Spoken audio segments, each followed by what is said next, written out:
Hold up, I ain't trying to stump, man, but the Yeezys jumped over the jump, man. I be in and out of arenas like I'm Scottie Pippen.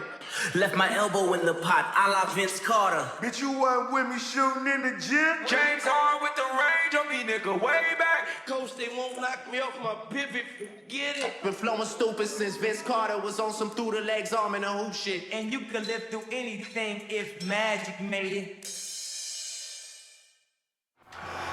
Ladies and gentlemen, if you don't know, now you do. Yes, sir. We are back. Round of applause for yourselves. We got a few things on the docket for today. Carmelo Anthony giving us great insight to the league being in the beginning stages of letting some Saudi money come in and potential all-star bids from international cities. And also Jalen Brunson speaks on the contract negotiations with Mark Cuban and how the Knicks were able to position themselves to call his bluff when it came to sending in an actual offer. And as we're in the era of receipts and surveillance, TMZ actually leaked out what initially took place between Isaiah Stewart and Eubanks. And now with a second scuffle under his belt, it leaves many to wonder, are anger management issues here at play?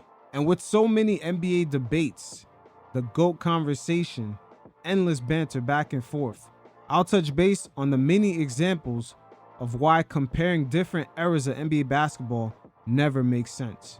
And last but not least, Redick and LeBron James launched a new podcast venture in which they spoke about a bevy of topics, but we'll take a look at deeper to some of the inner nuances they discussed when it comes to basketball IQ, free agency, and LeBron's thoughts on today's upcoming players.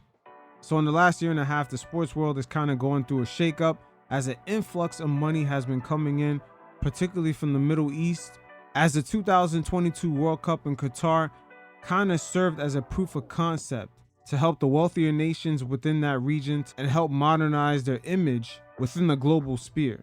But ever since that World Cup, we've seen an influx of money going to certain sports leagues like the PGA, the EPL, with Manchester United actually getting a sponsorship deal with a Saudi company. There's also been boxing events held over there. And we've seen major international superstars like Neymar and Cristiano Ronaldo transfer out of their respective leagues and bringing more eyes to the Saudi clubs. So definitely there has been a major shift, but best believe things are eventually going to shift over to here in the States, as the NBA in this past All-Star weekend had made announcements with a deal with Emirates Airline. So going forward, the mid-season tournament trophy will be called the Emirates Cup. Along with the NBA officials after the All-Star game, they're going to now be wearing an Emirates patch in their uniforms. And this sponsorship also trickles down to the WNBA, as in 2025, their officials will be wearing the patch on their uniforms, as well as the G League. And this collaboration between the NBA and Emirates Airlines is almost a direct link to the Saudi government, as that airline is a subsidiary. Now you're probably asking, why am I mentioning this? It's because the league is beginning to open the doors up for Saudi money to enter the league, maybe not directly through ownership quite yet, but they're definitely opening up the doors for international waters and for different events of the league, i.e. in-season tournament, all-star game, or certain play-in games. They're opening up these particular sections of the season up where they can have global events on their turf. And it's not ironic the league had issued out a statement after the All-Star game stating the requirements that each city must meet in order to qualify to be a host city. For example, you got to have over 7,000 hotel rooms, a minimum of 3 5-star hotels. Your convention center has to have over 650,000 square feet of exhibition space. Also 75 non-stop domestic flights and at least 20 international flights. So these are right now the requirements domestically for any city throughout the states. And best believe things are going to open up, especially with streaming and this new TV deal coming into play, where the next All-Star game could be hosted in Paris or Tokyo or London. And Carmelo Anthony had gave insight to this. As he states right here, he heard directly from insiders about where the league is really headed as far as having multiple cities across the world bid on hosting some of their events, such as the All-Star game. You guys check it out, and every once in a while, I'll check in. I believe that it should be a destination, like the same destination every year.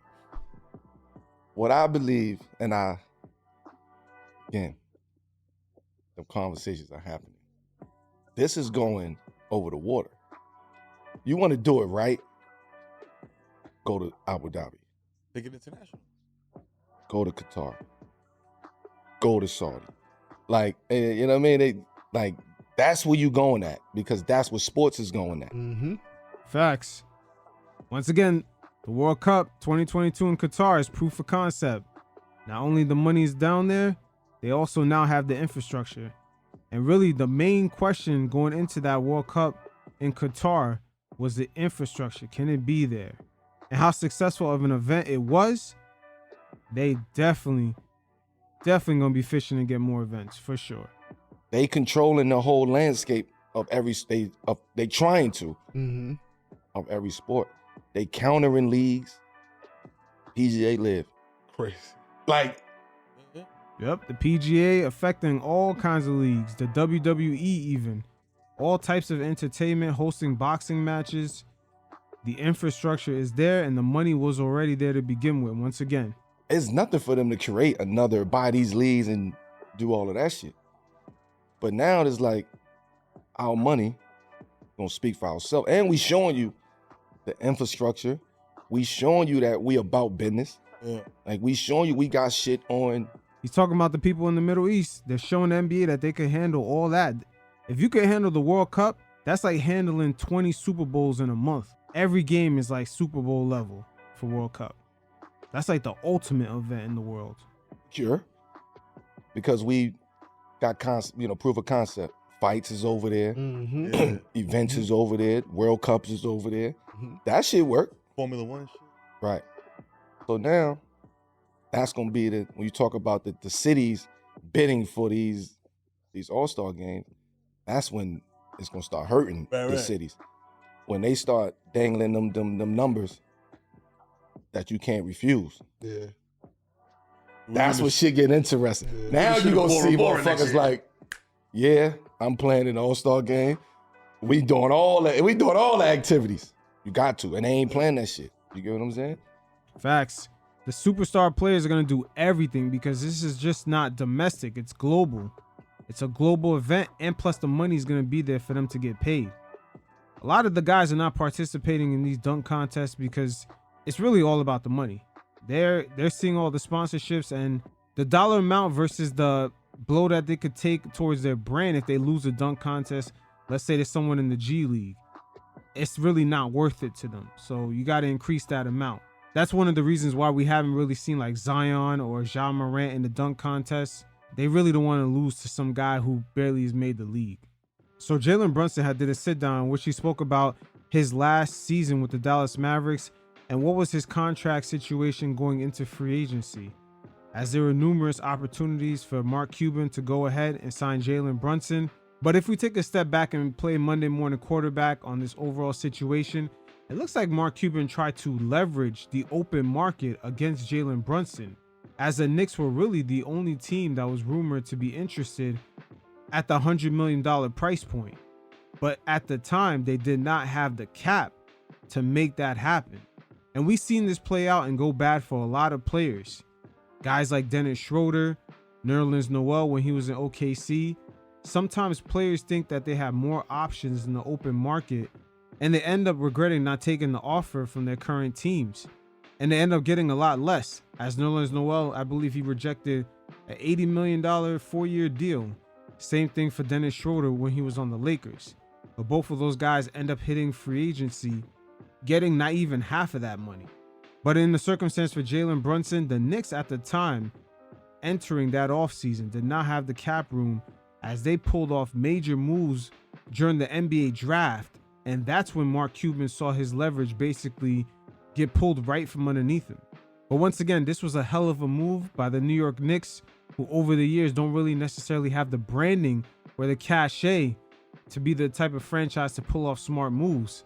But unfortunately for Mark Cuban, on the night of the 2022 NBA draft, the Knicks were on one that night, pulling off 3 different moves to free up cap space to all of a sudden have enough room for Jalen Brunson. The first move the Knicks made was giving the Hornets a 2023 first-round pick in exchange for 4 future second-round picks and also the rights to Jalen Duren. So as the night went on, they took those rights to Jalen Duren and packaged it up with Kemba Walker's salary and gave it to the Pistons in exchange for the Bucks' 2023 first-round pick, which is top 4 protected. But the Knicks weren't out of hot water yet. As the final move of the night, and you can't underestimate the relationship it seems like these two franchises had, as the Knicks called up the Pistons once again and got rid of a recent free agent signee that they had in Nerlens Noel and also Alec Burks. So they sent those two guys away for a future second-round pick and also the draft rights for another player. And that final move right there freed up $20 million. So now all of a sudden, midway through draft night, the Knicks had enough cap space to sign Jalen Brunson out of the 3 moves that it took them to kind of finesse this whole situation and pull the rug right underneath Mark Cuban's feet. Because still to this day, had the Knicks not freed up that much cap space, we haven't heard of another team that was willing to offer Brunson a $100+ million deal. So Mark Cuban was using that same leverage that happened to Nerlens Noel when he was in OKC and Dennis Schroeder when he was on the Lakers, and took a gamble on their free agency market collapsing, thus them having to take a smaller deal. And that basically ended up backfiring on him. And even in a way to this day, the Mavericks are still somewhat recovering from that. But you guys check out what Brunson had to say, and every once in a while, I'll check in. I really did want to stay in Dallas. I think before the season, before my 4th season in Dallas, my last season in Dallas, we tried to extend our contract, whatever we can get. The most we can get was like 4 years and $55 million. And so obviously we wanted to do that. I wanted to stay there. I thought I would be there for a long time, and I liked my role there. Once again, had the Knicks not made those moves during that 2022 draft, Brunson would have went right back to the Mavs, and Cuban would have basically got him for about that price or maybe even a little less. It's funny because my agent was like, I mean, you can do so much, you can get more. I'm saying like, well, like I want to be safe. Like, I'm not trying to gamble right now. This is not something you really gamble with if it's out there. Right. And so, but they were like, we want to see where we're at, like 20, 25 games into the season. But we were like, all right, well, if we're not going to do it, I kind of don't want to do it until after the season. I'm not trying to think about this. During the season, right. Yeah, so there's a period where Luka went out and I started to start. And I was playing really well. I think I was averaging like 20 and like 6 maybe. He definitely was playing well. Right there, Mark Cuban's eyes should have been on alert. All the Mavericks management. Then again, it was still early in the season. Whatever. And so it was about that 20 to 25 mark. And so we went back. We're like, hey, like, if the deal's there, we're thinking about it. Like, I'll do it, like right now. And still, it was no. Like, it wasn't a hard no. It was just like, we want to see. So I'm like, this was Dallas. This is Dallas. It's still in Dallas. Okay. Dallas at this point still has the leverage because they're looking at the open market. Who's really going out their way trying to throw Brunson a contract right now? So there was no pressure. Okay. Because I originally wanted to stay there. Mm-hmm. And so trade deadline comes, I'm like thinking, like, all right, well, if I'm not getting extended, I'm probably going to get traded. Probably. I think the way I've been playing, like, there's just like, Playing well, right? I'm playing somewhat decent. And so that didn't happen. And then, yeah, so like the deal came on the table after the trade deadline.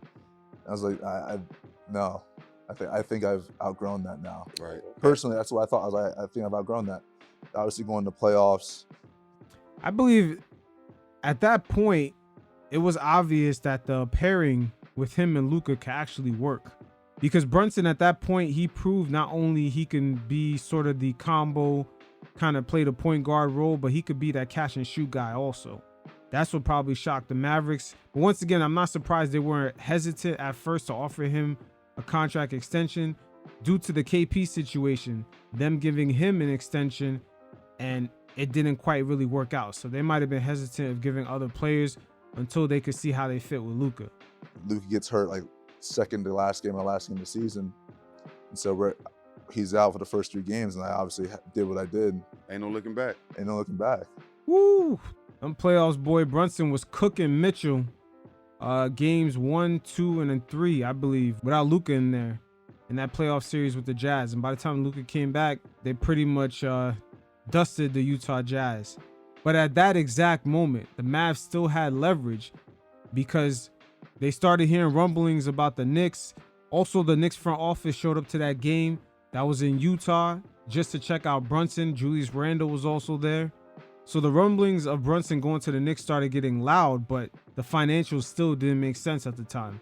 The Knicks did not have enough cap space, and it didn't look highly likely that they were going to be able to give him a large enough deal, and the Mavericks could not only match it, they could actually offer a lot more. And so that all happens. I'm trying to think of my timeline so I don't mess up. So we lose in the Western Conference Finals. And I remember seeing something on Twitter after the game, and it was like Mark saying, "Hey, like we can pay him the most money." And so he says that on Twitter. He says it like in an interview, like with whatever. Yeah. Mm-hmm.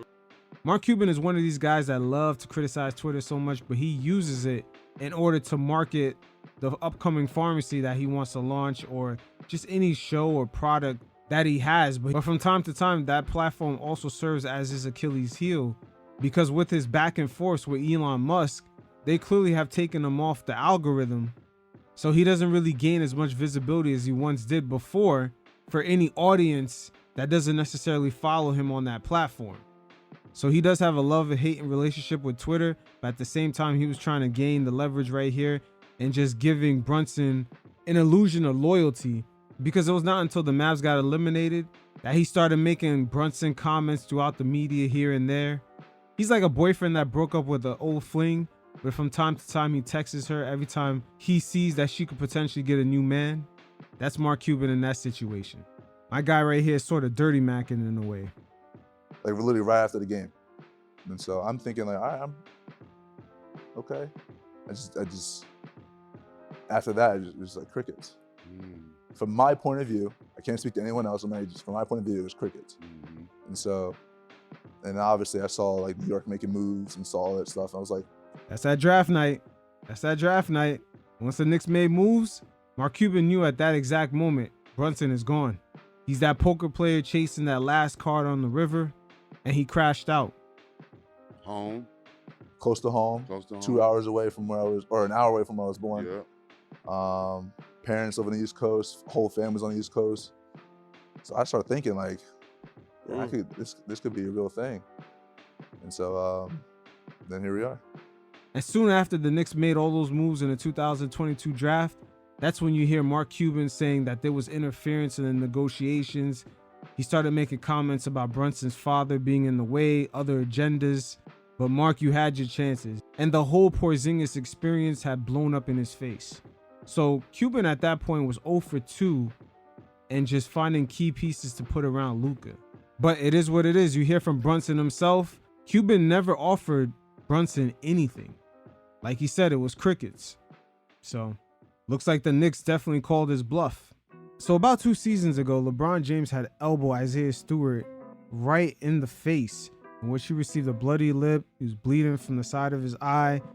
And we kind of gave him grace. We understood why he was upset, even though he did go over the top, as my man was looking like Marshawn Lynch trying to bulldoze his way to get to LeBron. But LeBron was ejected from that game for throwing that elbow.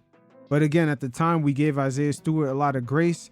But fast forward 2 seasons later, we see that Stewart might have some anger issues, as in his matchup against the Phoenix Suns, just him getting off the bus and talking shit to Eubanks, and then sucker punching him, causing him to have bloody gums and loose teeth. And the situation even was escalated by their local police as he was barred from the arena. And Eubanks at the moment was about to file charges, and then he changed his mind 3 days later. But this situation is definitely bizarre, because once it starts hitting the TMZ world, the TMZ sphere, Isaiah Stewart got to understand, man, we're in the era of surveillance. And just the reporting of how this whole incident came about, them getting into that scuffle hours ahead before tip-off. Then it seems like around tip-off was when the incident was actually reported to authorities. And then Eubanks ended up dropping the charges 3 days later. But after the suspension, Isaiah Stewart reflected on the incident, and this is what he had to say. I think obviously this is our first time talking to you since the suspension. Just kind of what led to that altercation with Drew and Phoenix. Yeah. What'd you learn from it? You know, first and foremost, I apologize to my teammates, just the organization because, I always want to represent the organization in great fashion. So, I apologize to my teammates and my coaches just because, we've been through a lot this season and, I don't mean to bring nothing upon them, but I also appreciate them having my back. They let me know that they have my back through tough and through great things. So, I'm glad to move past that, and put it behind me, and appreciate obviously the fans in the city for sticking with me, and I'm ready to just get back out here and compete and win these games. Yeah, the Pistons having it rough this season. I could imagine just all the losing, and you add on top of that just the frustrated moments. Just Stewart holding on to prior incidents from 3 months ago. You could tell all that losing during the season is frustrating him. But he might have an anger issue, because going after the moneymaker LeBron James like that was already crazy. But turning up on Eubanks, just walking away fresh off the bus, and I quote from the report, as soon as he got off the bus, he says, "Let's run that shit back." Eubanks started walking away, and then he says, "We could do this shit right now," and then he threw a sucker punch at him. Again, this is after he went after the figurehead of the league. He just had to be restrained from going after LeBron like 2 to 3 times. It took like 12 people to restrain this guy from what was he going to do? Choke out the figurehead of the league? One of the people that's responsible for the players making so much money? It didn't make any sense. Even his own teammates tried to stop him because they understood he's going after the figurehead, the money guy, the player with the Midas touch, the reason why you cash in those checks. But he might have to go sit down with Udonis Haslem and just go squash it out with Eubanks on a podcast or something. That would be great. But Stewart is in the NBA. You don't have to be no punk, but there are no gangsters on TV making millions from other corporations. So for Stewart, I would say all that toughness he got is definitely needed in the league. He's going to earn himself a nice little contract somewhere, because some of these teams, they definitely need a little bit of that toughness. It's super rare to see in the league. But definitely, that shit should only stay on the court. So this will be a brand new series I'll be starting up called You Cannot Compare the Eras. And this will be volume 1. As in recent years, with the ascension of the sports debate culture, from First Take on ESPN to Undisputed, those shows have been proven successful, but a lot of fluff GOAT conversations have come out of this. And for the most part, it's pretty much circular talk, similar to the things we see play out in the political landscape today. But a sports analyst have made a comparison of how Allen Iverson would fare into today's NBA. But before we put this into proper context, you guys check it out. Then give him the ball and let him go to work. It wasn't because it was a character flaw or anything like that. But if you go look at the way he played a lot of minutes and just chucked a lot of shots. And if 41% of them went in, it was considered a good job. That would not fly in today's game. Now, just putting a little context into that, of course it would not fly into today's game. But also, Allen Iverson would not be shooting at a 41% clip in today's game. His shooting percentage would be in the realm of something a little bit over 50%. Because if we take a look at his era, not only the pace of play was slower, but the style of play really impacted his shooting percentage. As that early 2000s era was the beginning of the NBA removing themselves from the Jordan years and trying to find that entertainment balance, that spark, because the game was still predicated around the big man. And when you look at the NBA in that 2000s phase, a lot of the players coming in were sort of the Michael Jordan babies. The same way today we see the Stephen Curry babies, the Trae Youngs, the Tyrese Halliburtons. They all grew up watching Stephen Curry. The same thing would even apply to Stephen Curry. He's a Gilbert Arenas baby. But going back to the early 2000s, there were a lot of Michael Jordan babies. Ray Allen, Steve Francis, Dwayne Wade, T-Mac, Vince Carter, Paul Pierce, Tracy McGrady, Allen Iverson. And we could also add on top of that, teams started pivoting away from having the mindset of just building around a big man. You see, with the success of Michael Jordan just capturing those 6 championships, GMs and front office people started looking towards a different archetype of player building around, that being a perimeter scorer. And at the time, it was considered normal for him to take a high volume of shots due to the physicality. And that's another thing we have to put in proper context. And I'll stick to the early 2000s Allen Iverson era when I'm speaking on this. But around that time was the beginning of just these enforcers being a little bit more skilled, but yet they were still around. But they were earning less and less minutes as the game kept evolving.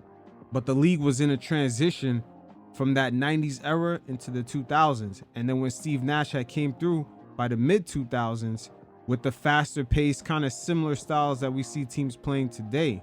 Once that style took off, the league took notice. And like any other entertainment product, they slowly started tweaking their rules to favor this type of play as it was more palatable on TV. But Allen Iverson shot 41% in an era where the game was pretty much a half-court game. The pace was slower. The final scores on a lot of these games were like 69 to 80 or 69 to 75. The physicality was real, and he was a small man. He might have not even been 6 feet. But yet he was still averaging 30 points per game. And he was shooting at a similar clip that a lot of the star shooting guards / perimeter scorers were shooting at. Guys like Kobe Bryant always were hovering around 40%, Tracy McGrady, etc., etc. And that's pretty much due to the physicality of that era. Just guys having the ability to be on the floor for 30 plus minutes while not even really being a scoring threat. They were just physical enforcers. So Allen Iverson, Kobe Bryant, all these guys from the early 2000s era had to maneuver around these enforcers. So of course they wouldn't be shooting 55% like we see today with the game so spaced out and physical enforcers that used to be able to get minutes in the 90s and barely in the early 2000s. Now today, if they can't score, they would not get those minutes. Meaning that today's scorers are dealing with guys that are way more skilled and they're not really the physical enforcers that they used to be. That's why guys like Tyrese Halliburton can average what he averages today. Same thing for Trae Young. But had these guys played in Allen Iverson's era, they would not even be averaging 25 points per game. And I can even make a comparison. Trae Young in today's era, where the defense is slightly disadvantaged, is still hovering around that same 40%. So you begin to see when we put things into proper perspectives of why you really can't compare eras. So every era has its phases. I would say in the early 90s, if you look back, that was the beginning phase of the power forward being more skilled. We've seen guys like Chris Webber started to come through, then eventually Kevin Garnett, Amari Stoudemire, and even in the early days, Dirk Nowitzki played more of that power forward role. But it became more common for power forwards to be skilled big men. A lot of the modern style that we see today started really around 2014, 2015. And some of the guys from the early 2000s and even the 90s would be averaging 30 plus in today's era, and their shooting percentages would take a 4 to 5 to even a 7-point bump. But at the end of the day, I'm not shocked that statements like this get said without things being put into proper context, as the sports debate culture from First Take to Undisputed, a lot of these frivolous debates with no context behind them, it just makes for good television. But a lot of these things tend to be fluff. So it is what it is. So JJ Redick and LeBron James had did a sit down in which they spoke about a bevy of topics ranging from free agency to stars having basketball IQ. And LeBron went even as far as to give his thoughts on some of his competition in the league. Now, before I get to this segment, I just want to say this. But when it comes to LeBron, this is the first true prodigy we've ever seen in the NBA, where it's not just about his physical stature that makes him tailor-made for the game, but his basketball mind. LeBron is very highly intelligent when it comes to what he sees on the floor. I mean, this is the type of person to calculate how many possessions are left in the game and how many more mistakes that he has. So the combination of these two things make for a true basketball prodigy. But let's see what he had to say. You guys check it out, and every once in a while, I'll check in. And whether the casual fan knows this or not, Oscar Robertson sued in 1970 for free agency. And that court case took 6 years. So the NBA really didn't have any form of free agency until 1976. Side note, in 1977, at the time in free agency, you had to compensate the team that was losing the player. Mm-hmm. So Gail Goodrich left the Los Angeles Lakers and went to the Jazz. Mm-hmm. The Jazz compensated the Lakers with some future draft picks. One of those picks turned out to be Magic Johnson. Be Magic. It's pretty interesting. You talked about the discipline. It's pretty interesting. That's pretty cool, though. It's like soccer now. Yeah. It's like soccer. You got to compensate the club in order. There wasn't real unrestricted free agency. John Koncak was the first guy, and that was like 1987. Right. It just didn't exist. Right. So Right. didn't make as much money as you, but the reason I got to make a lot of money in the NBA is like, it's a direct line to Oscar Robertson. Yeah, for sure. You know, so let's celebrate that, right? Mm-hmm. Now you guys see how long it took for unrestricted free agency to even happen, and how long the owners actually fought the players not to have the right to leave the team. It took over 6 years in the 70s, and then it got to unrestricted free agency all the way to 1987.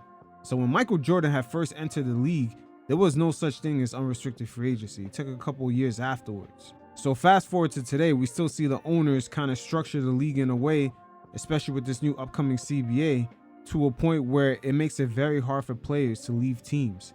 A lot of the player movement that's been going on from the 2010s, the owners have now carefully crafted a plan and a structure to base this new CBA that's coming in to make it very difficult for guys to leave.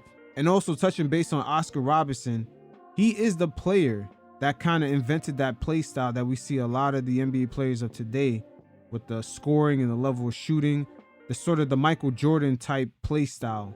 That actually was introduced by Oscar Robertson. So most of the players of today, the James Harden, the Ja Morants, just I would say 90% of the league, any high scoring, high volume shooting type of player, Oscar Robertson is pretty much the NBA's first introduction to that player archetype. So fast forwarding, LeBron also gave his thoughts on basketball players' IQ and why some of your favorite stars don't actually elevate to a whole nother level. And we've seen this play out through the numerous years where we see guys like Carmelo Anthony not reach above a certain level, and we keep asking, the talent's there, he has the size advantage, why is it not translating to him getting consistent deep playoff runs? We've seen a young Paul George in 2013 eliminate Melo in the second round, and we also seen Melo along with Russell Westbrook, another NBA quote-unquote superstar that struggles with playoff success post Kevin Durant, as him and Melo were eliminated by a young rookie in Donovan Mitchell in the Utah Jazz in the playoffs. None of that added up. These guys were superstars, years marketed into the league, just making all-star appearance, winning individual awards, scoring titles, but yet they could not eliminate a young rookie in Donovan Mitchell in the playoffs. That's because the basketball IQ isn't there. And it's the same reason why Westbrook had lost to Damian Lillard in the playoffs while having Paul George and Carmelo Anthony in a much better bench unit in that OKC Thunder roster. So right here, you're definitely seeing why your favorite stars throughout the league don't actually elevate up to a different level. The higher up you go, there's a separation, and basketball IQ tends to be one of those. And another example I can give you is Amari Stoudemire. It's not until he played for the Knicks is when he started saying this is the first time in his career he's actually playing defense. And we've seen the results of that in Phoenix, because when he was out for the whole season in 2005 and 2006, the Suns actually had one of their most efficient seasons, which they finished with a 61 win and 21 loss season, which matched up to their initial Steve Nash inaugurational season, where they caught the whole league by storm with their fast-paced style of play. So even though Amari Stoudemire was out for the whole 2005-2006 season, they were still able to match that regular season success without him. And that's because with Stoudemire at the time, all the points, dunks, rebounds, all those stats that he was putting up almost equated to the amount of points that he gave up on the other end. So it's almost like his 25 plus points per game was nullified by the opponents because the amount of defense or the lack of defense that he was playing on the other end. But there's other players I could put in the same category as far as stars lacking basketball IQ, but I wouldn't necessarily at the same time put them on this list. Guys like Trae Young, Damian Lillard, John Wall, Gilbert Arenas, and James Harden. I wouldn't say they lack the basketball IQ, but they are lacking, let's say, heart in the playoffs. They're lacking the heart to come back, or they're lacking the defensive tenacity. The higher up you go, especially when you're the last 4 to 6 teams in the NBA playoffs, your two-way game got to come in at some point. So I wouldn't necessarily say these guys are lacking basketball IQ, especially guys like James Harden, very smart player, but they tend to lack heart or either the defensive tenacity for me to put them on this list. But definitely on this list in modern times, I'll put Carmelo Anthony, Russell Westbrook, and Amari Stoudemire for sure. Basketball IQ. I have described Nikola Jokic, I've described you as having supercomputers.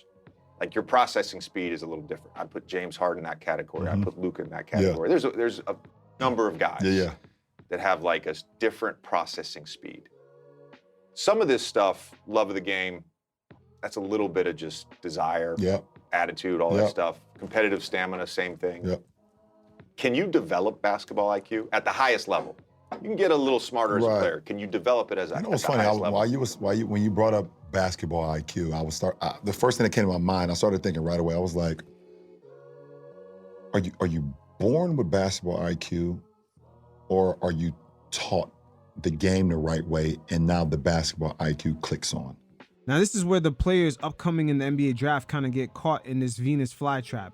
When they first come into the NBA, sometimes they may get drafted into a team where they have bad culture and they just allow the star players to get the keys to the Ferrari off a rip and just drive the franchise into a place of no man's land. And we've seen this play out with the Houston Rockets, the way they gave Jalen Green the keys to do whatever he wants. He sort of brought that AAU play style to the Houston Rockets, which led him nowhere for 2 years. And we've seen players like Carmelo Anthony, instead of getting drafted to the Detroit Pistons, which would have helped him in his career because they would have locked him down into a system, especially with Larry Brown and the veteran players they had on that team like Rasheed Wallace, Chauncey Billups, and Rip Hamilton. They would have had him adopt a higher level of discipline when it comes to his approach to the game, which would have possibly led to Melo being more of a defensive player, which would have added on to his list of skill sets besides scoring. But instead, he went to the Nuggets where they gave him the keys to the franchise off rip.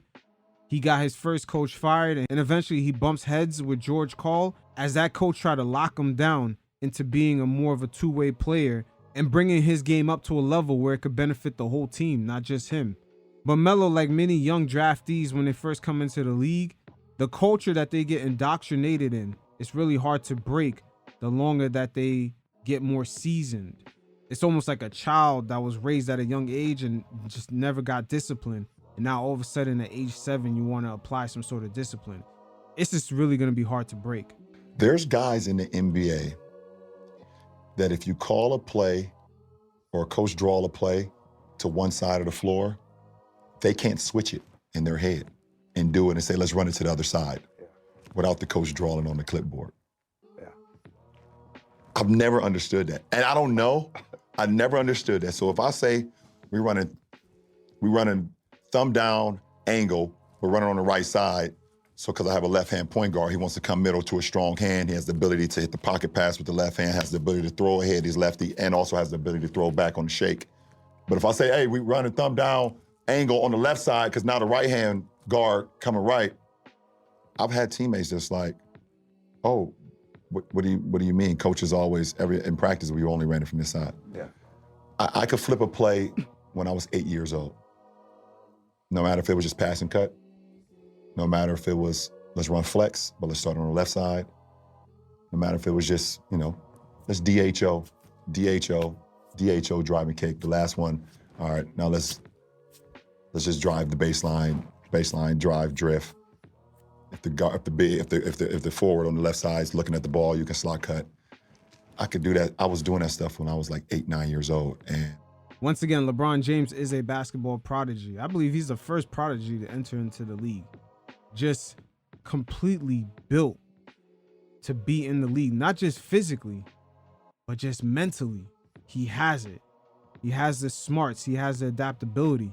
This guy has all the fucking necessary tools to just be a GOAT off rip. His success really evolves around small tweakings here and there and just plugging him into the right environment. It's almost like an automatic trip to the NBA Finals. And my coaches would just be blown away, and I wouldn't know where it came from. I have no idea. So to get back to your question, I think I was born with a sports IQ, and it could have been any sport, but I just think basketball was the one that I chose, and maybe I was chosen to do that as well. Yeah. And I just took it to a whole, as I got older and your mind you start to live it, you start to want to be a part of it, you start watching. I started watching the games, when I was like 19 years old.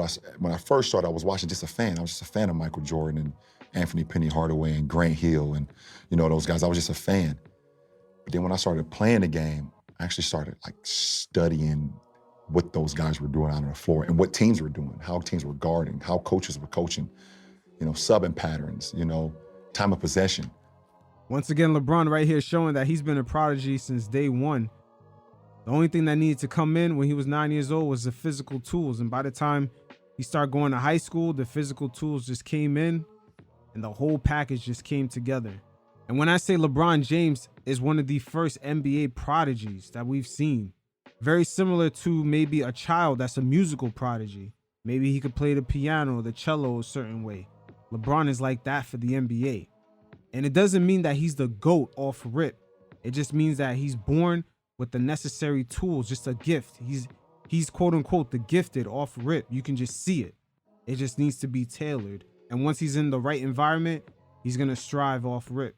And when you compare him to the other GOATs of the league, guys like Michael Jordan, Kobe Bryant, Magic Johnson, the storyline plays out for these guys very different. They didn't come into the league with the same raw tools that LeBron did. He wasn't really physically imposing at the age of 18. And also he had to develop his game with the quote unquote Mamba mentality. Every day you go in, you put in the work, and day by day you get past your competition. You see Allen Iverson being the first pick of that 96 draft. He was better than Kobe off rip. He had the more raw tools at the young age of 18, 19, 20. Kobe Bryant out of high school didn't really have necessarily those raw tools, but he had the mentality. So day in, day out, when Allen Iverson was in the club or just at the casinos or just partying the night before games, Kobe was in the gym working on his game. He could have been working on post-up moves for a whole summer. Then he could be working just on his footwork for a whole nother month. Kobe was that type of player. We seen Phil Jackson criticize him one offseason, mentioning his lack of post moves.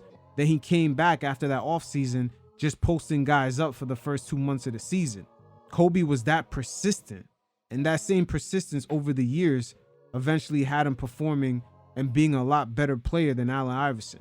And then if we look at guys like Michael Jordan, they came into the league, they had all the physical tools, but the basketball IQ wasn't as high until Phil Jackson took Michael Jordan's game, maybe knocked him down a few pegs of averaging maybe 5 to 6 points less per game, and trusting his teammates more and indoctrinating his game into the system, into the triangle system. That's when we see Michael Jordan had more success. Once again, I'm not saying LeBron is the GOAT off rip when he first came into the league, but understand he was a prodigy off rip. The basketball IQ was there, along with him being 18 years old, 6'8", and about 260 pounds. This guy was almost as big as some of the power forwards in the league, but at the same time, he was running just as fast as Allen Iverson, and at the same time, he had a young basketball mind that adapted fast as fuck. That's what I mean when I say he is one of the first true prodigies to enter into the NBA. Dick Wall, my early coaches for the Roanoke Jaguars. Yeah. They taught me how to play. They taught me how to play with toughness. I get to JV, 8th grade, Chris Morris, Billy Hicks. Then I go to Coach K at Duke. Yeah. So by the time I got to the NBA, I knew how to process and think the game. It wasn't new to me. It wasn't new to me to think the game. You also knew what was bullshit and what was not bullshit. Yes. There's a lot of bullshit that gets taught in our league because our league has been feast off potential. And LeBron couldn't say this any better. The league is definitely a feast off potential. That's why you see the NBA media at large praise guys like Tyrese Halliburton and Ben Simmons before his little meltdown against the Hawks.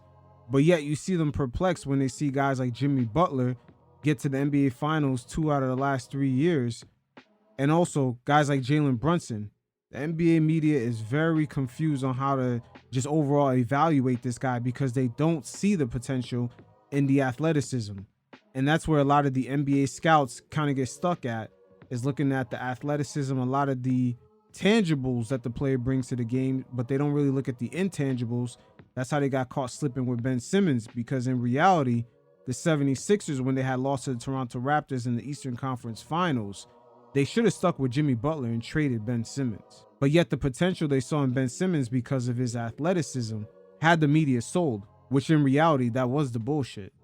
Guys with potential, they come in and say, this guy has potential. We have to If it's not year 1, maybe year 2, or not year. Not year 3, not year 4, not year 5, aka Zion Williams. When is he gonna pop? They still talk about him as if he's some sort of star that's gonna lead a team. But yet 5 years in, we haven't seen any of this potential come true. It's just now starting to come to light with the Pelicans recently getting hot, but the expectations are really a lot lower than where they should be. As this season, it's rumored that he lost 25 pounds, but in reality, he should have lost 25 pounds 4 years ago. 3 or maybe year 4, or we're gonna pick up his option in year 4. Like, it's been grasped on potential. Like, that has been. Once again, it couldn't play out any better than Zion Williams. He got a max rookie scale contract extension, even though he was virtually absent for the first 4 years of his career. The whole thing of the lottery. The whole thing of the lottery, pick 1 through 13 or 14, I don't even know what it is now when it cuts off like you've been a lottery pick. But it makes sense why those guys that's like 16 to 30, 16 to 42, why those guys be on real contending teams making impacts. Also, why is it the same teams that always draft well? And why is it always the same teams that pick top 7, but yet they always end up being in the same scenario the following season? Teams that always draft poorly. I'll tell you, when I get my team, the teams that draft well, those guys will be working for me for sure. LeBron speaking about being an NBA owner as if the deal is already done, set, and sealed. It wouldn't shock me if LeBron ends up retiring at age 43 as the league transitions and tries to find a new figurehead, or just cultivate the next person to be that figurehead. Sometimes it takes a couple of years to prep that person up. But LeBron staying a few extra years, it's almost playing out the same way Michael Jordan had made his comeback, because the league was struggling with ratings. As Michael Jordan made his exit from the league, when LeBron James was already on his way in, thus ushering a new figurehead of the league, especially when Kobe Bryant was going through his trial in Colorado, which took him a few pegs down in being in that stature. Part of the Steph thing in this three-point revolution is that we have now simplified the NBA. All right, we're just going to shoot a bunch of threes. Yeah. My question to you, going back to that basketball intelligence piece, does the game require more basketball intelligence now, or does it require less than when you first started?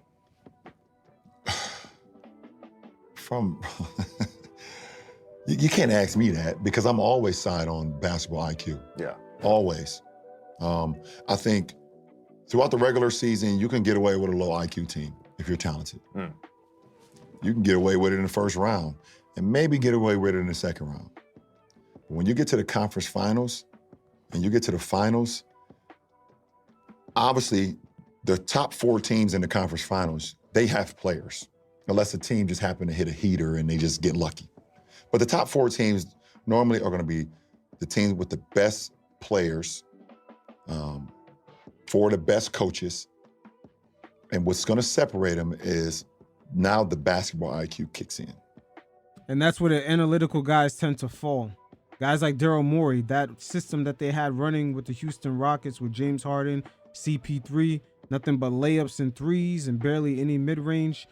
Once you get to that top 4 seeding, or just play against the teams in the playoffs that have the high basketball IQ, like the Golden State Warriors, you're going to lose out.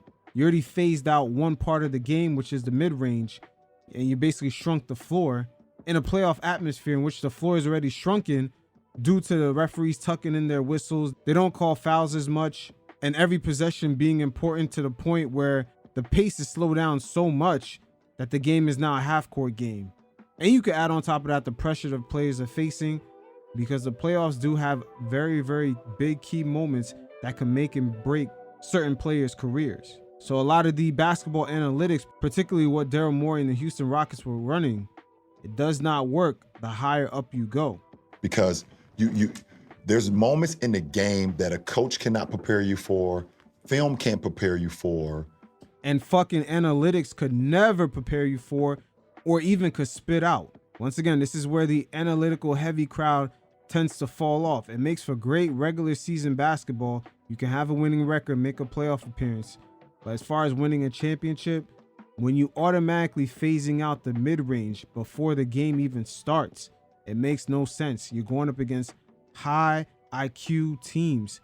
that the players from the 1 through 7th man on the bench, when they're out there on the floor, they're all in sync defensively. The history of the game can't prepare you for Right. where you have to have a basketball IQ to make adjustments right away.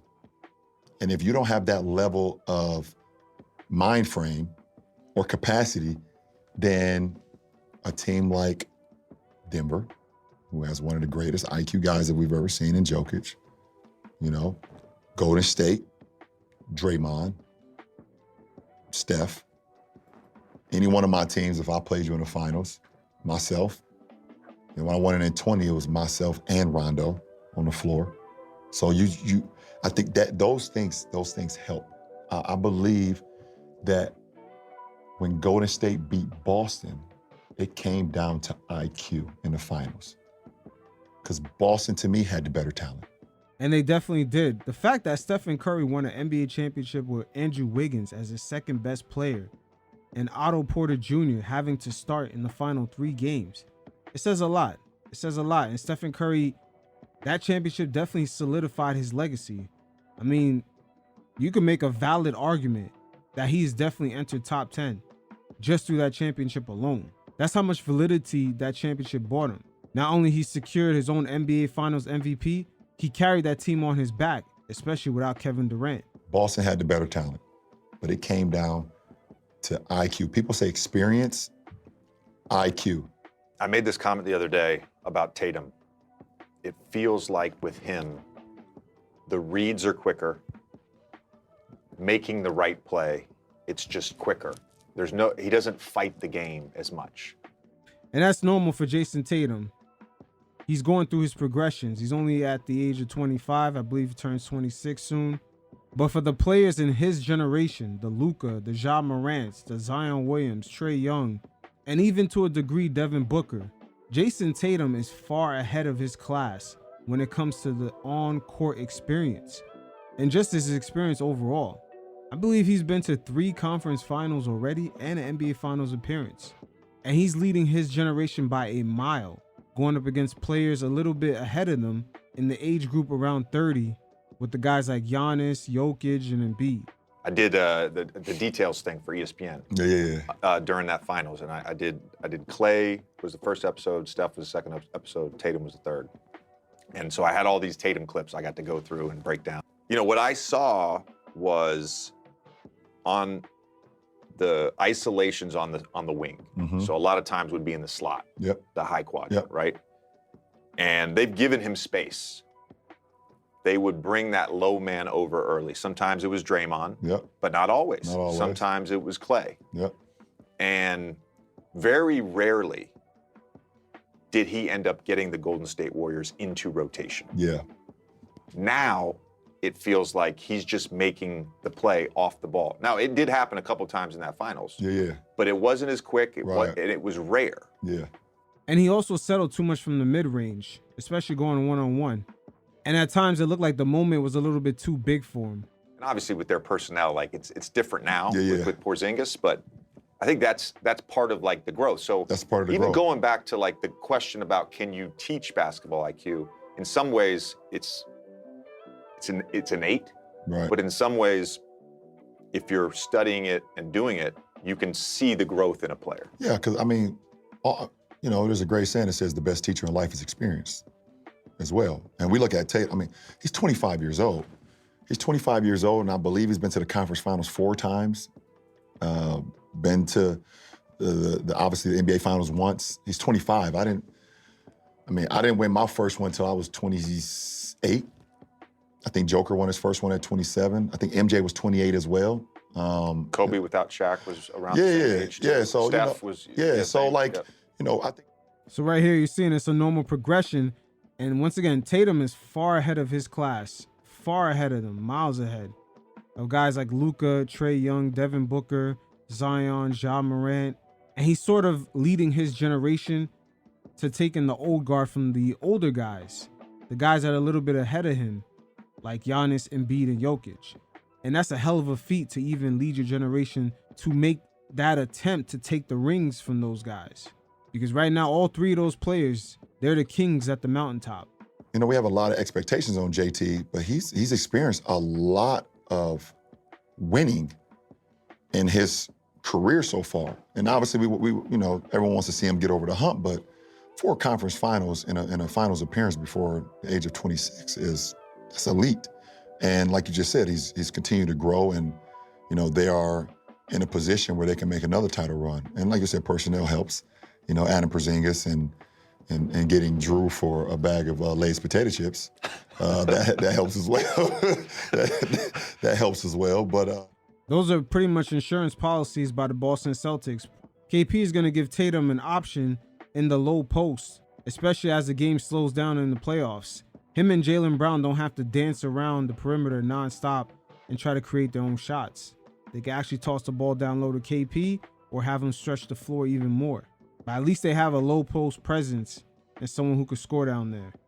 But going back to earlier when I was talking about Tatum being the leader of his generation going up against Giannis, Embiid, and Jokic, we also got to add Jimmy Butler to that list. Even though Jimmy Butler in age is a few years ahead of those guys, that is a low-key rival of Jason Tatum's. And there's a lot of intangibles that Jimmy Butler has that shines out during the playoffs. But since 2020, we've seen the Miami Heat and good old Jimmy Butler cause a lot of issues for Jason Tatum and the Boston Celtics. You know, JT is definitely the you know, when you go and you start scouting for Boston, he's the number one guy for sure. So there you have it. You hear from the great prodigy himself, LeBron James, and this is only the beginning of him speaking on the nuances of the NBA and just basketball in general. But LeBron's basketball mind is definitely a thing that's not really talked about enough outside of his physical attributes. But I will touch base on this again when LeBron further elaborates on some of the amateur culture that's going on with the players before they make their way into the league. Because a lot of the habits and patterns and some of the culture that's happening down there is affecting the game, especially on a competitive level. But it's great to hear from the basketball prodigy himself, Mr. King James. And until next time, you fellas stay safe. Peace.